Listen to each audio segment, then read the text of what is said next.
Hello friends आज हम बात करेंगे कि अगर दांतों के बीच में स्पेसिंग है, गैप है, तो उसके लिए ब्रेसेस करवाएं या फिर वीनियस। तो फ्रेंड्स ये क्वेश्चन काफी पेशेंट्स पूछते हैं, तो मैंने आज ये वीडियो इसी क्वेश्चन पे बनाया है कि आखिर दोनों में से कौन सा सही ट्रीटमेंट है आपके दांतों के स्पेस कवर करने के लिए। तो फ्रेंड्स वीडियो बहुत इंपॉर्टेंट है क्योंकि आज मैं इस क्वेश्चन के बारे में सारी डिटेल्स आपको देने वाली हूँ। वीडियो बहुत इंपॉर्टेंट होगा, लास्ट तक बने रहिएगा। चैनल को सब्सक्राइब नहीं किया तो प्लीज कर लीजिएगा। Let me start. Hello friends, I am doctor Pratibha, oral implantologist, laser specialist and periodontist. Friends मैं एम्पिरियल डेंटल गुरुग्राम इंडिया की फाउंडर और हेड सर्जन हूँ और आज हम बात करने वाले हैं कि अगर दांतों के बीच में गैपिंग है, स्पेसिंग है, तो उसे हम ब्रेसेस के थ्रू रिमूव करें या फिर वीनियर्स के थ्रू। तो फ्रेंड्स आंसर इस बात पर डिपेंड करता है कि दांतों के बीच में अगर स्पेसिंग है तो वो किस वजह से है। तो फ्रेंड्स होता क्या है कि जब पेशेंट्स आते हैं तो वो सिर्फ ये देखते हैं कि दांतों के बीच में स्पेसिंग है, गैप है, लेकिन हमें हमेशा ये देखना होता है किस वजह से है। जब तक हम प्रॉपर डायग्नोसिस नहीं करेंगे, कॉज का पता नहीं लगाएंगे, तब तक आपका सही ट्रीटमेंट प्लान नहीं बता सकते। तो आपके दांतों के बीच में जो स्पेसिंग है उसके बहुत सारे कारण हो सकते हैं। उसमें सबसे पहला कारण है कि अगर कोई टूथ मिसिंग है तो उसकी वजह से भी दांतों के बीच में गैप होता है, दांत खुले हो जाते हैं। सेकेंडली फ्रेंड्स, अगर दांतों का साइज छोटा है और जॉ साइज बड़ा है तब भी ऐसा होता है। कुछ ऐसी कंडीशन होती है जिसमें जो फ्रेनम होता है वो हाईली प्लेस है, उसे बोलते हैं हाई फ्रेनल अटैचमेंट। उसकी वजह से सामने के दो दांतों के बीच में गैप होता है। ऑलराइट, कई बार ऑक्लूजन इतना गड़बड़ है कि जिसकी वजह से हमारे दांत आगे पीछे हैं, दांतों के बीच में स्पेसिंग है। फ्रेंड्स ये कुछ ऐसे कॉमन कॉजेज हैं जिसकी वजह से दांतों के बीच में स्पेसिंग दिखती है। तो सबसे पहले हमें क्या करना होता है, कॉज को पता करना होता है। तो अगर आपके दांतों के बीच में जो स्पेसिंग है उसका कॉज ऑक्लूजन में इशू है, कोई टूथ मिसिंग है, दांत आगे पीछे हैं, तो फ्रेंड्स अगर आपके दांत सही से नहीं बैठते होंगे और उनका जो ऑक्लूजन है आगे और पीछे का अगर वो बराबर नहीं है तो उस कंडीशन में वीनियस नहीं किए जा सकते। वीनियस को प्लेस करने के लिए आपका ऑक्लूजन का परफेक्ट होना बहुत ज्यादा जरूरी है।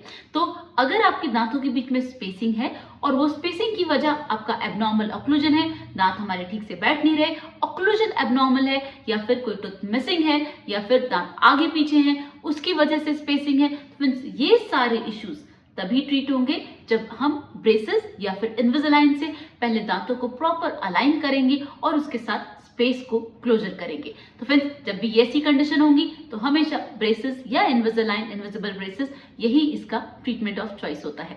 लेकिन अगर ऑक्लूजन में कोई इश्यू नहीं है, सिर्फ फ्रंट टीथ में स्पेसिंग है और सिर्फ आपको जो फ्रेनम है वो हाई है, इसलिए आपके सामने के दो दांतों के बीच में स्पेसिंग है, तो फिर उसकी आप बिल्कुल मत चिंता कीजिए। ना तो वो ज्यादा टाइम लेगा और ना ही उसमें कोई सच मेजर ट्रीटमेंट करना होता है, सिर्फ विद द हेल्प ऑफ वीनियस। और अगर हाई फ्रेनम है तो वो फ्रेंड्स फ्रेनोटॉमी करके आपकी स्माइल प्रॉपर एकदम परफेक्ट आइडियल हो सकती है। तो फ्रेंड्स इस बात को आप अच्छे से समझ लीजिए कि अगर दांतों के बीच में गैप है और उसका सच कोई मेजर कॉज नहीं है, सिर्फ दांतों का साइज थोड़ा सा छोटा है या फिर दांतों में थोड़ी सी जनरलाइज स्पेसिंग है, वो आपके परमानेंट टीथ आने के बाद आपने देखा, तो उस कंडीशन में आप बिल्कुल मत घबराइए। या फिर हाई फ्रेनल अटैचमेंट है उसमें भी नहीं, वो वीनियर्स के थ्रू फ्रेंड्स आपकी स्माइल बिल्कुल प्रॉपर हो जाएगी। ऑलराइट, लेकिन अगर ऑक्लूजन में थोड़ा बहुत भी इशू है, दांत सही से नहीं बैठ रहे हैं, दांत टेढ़े मेढ़े हैं, आगे पीछे हैं, तो उस कंडीशन में हमें पहले टीथ को अलाइन करना ही होगा। अदरवाइज हम जो भी आपका ट्रीटमेंट करेंगे, वीनियर्स या क्राउन्स कुछ भी प्लेस करेंगे, वो आगे चल के ब्रेक हो जाएंगे, आपका ट्रीटमेंट फेल हो जाएगा। ऑलराइट, तो ऐसी कंडीशन आपको ना आए, फ्यूचर में आपको कोई भी दिक्कत ना आए, फ्रेंड्स उसके लिए पहले ऑक्लूजन को करेक्ट करना होगा। जो मेन रिक्वायरमेंट होती है एक हेल्दी माउथ की, वो ये कि आपका मुंह एकदम बैलेंस होना चाहिए, टीथ बैलेंस होने चाहिए, जिसे बोलते हैं ऑक्लूजन बैलेंस में। पीछे के दांत आराम से मिलने चाहिए और आगे के दांतों में 2 mm का स्पेस होना चाहिए और 2 mm ही कवरेज होने चाहिए। फ्रेंड्स ये हमारी बेसिक रिक्वायरमेंट होती है फॉर फुल माउथ रिहैबिलिटेशन। जब भी हम माउथ को रिहैबिलिटेट करते हैं, टीथ को नए लगाते हैं, प्रोस्थेसिस को प्लेस करते हैं, तो बस हमें बेसिकली ऑक्लूजन बैलेंस चाहिए कि जिससे कि आपके बाकी टीथ पे कोई ट्रॉमा ना जाए, आपके कोई भी दांत को कोई नुकसान ना हो और जो भी हम ट्रीटमेंट कर रहे हैं वो लाइफ लॉन्ग आपके साथ हमेशा रहे, उससे आपको कभी भी कोई दिक्कत नहीं है। तो फ्रेंड्स आई एम श्योर आज आपको ये डाउट बिल्कुल क्लियर हो गया होगा कि अगर दांतों के बीच में स्पेसिंग है तो कब हमें ब्रेसेस कराना है और कब वीनियस।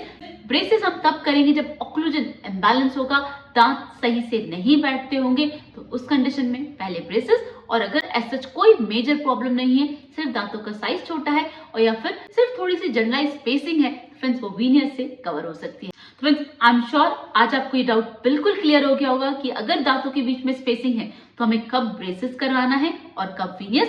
ब्रेसेस हमेशा जब ऑक्लूजन इम्बैलेंस होगा तब करेंगे, और वीनियस हमेशा जब ऑक्लूजन बिल्कुल ठीक है, सिर्फ माइल्ड स्पेसिंग है या फिर दांत का साइज छोटा है या शेप खराब है, तो उस कंडीशन में हम वीनियस को प्रेफर करेंगे। तो फ्रेंड्स आज के लिए बस इतना ही। आई एम श्योर आपको प्रॉपर गाइडेंस मिल गई होगी। जस्ट इन केस अगर कोई और डाउट लगता है तो आप मुझसे कमेंट सेक्शन में पूछ सकते हैं। चैनल को सब्सक्राइब नहीं किया तो प्लीज कर लीजिएगा। See in the next video. Thank you so much. Don't forget to flaunt your beautiful smile, and that makes you so beautiful.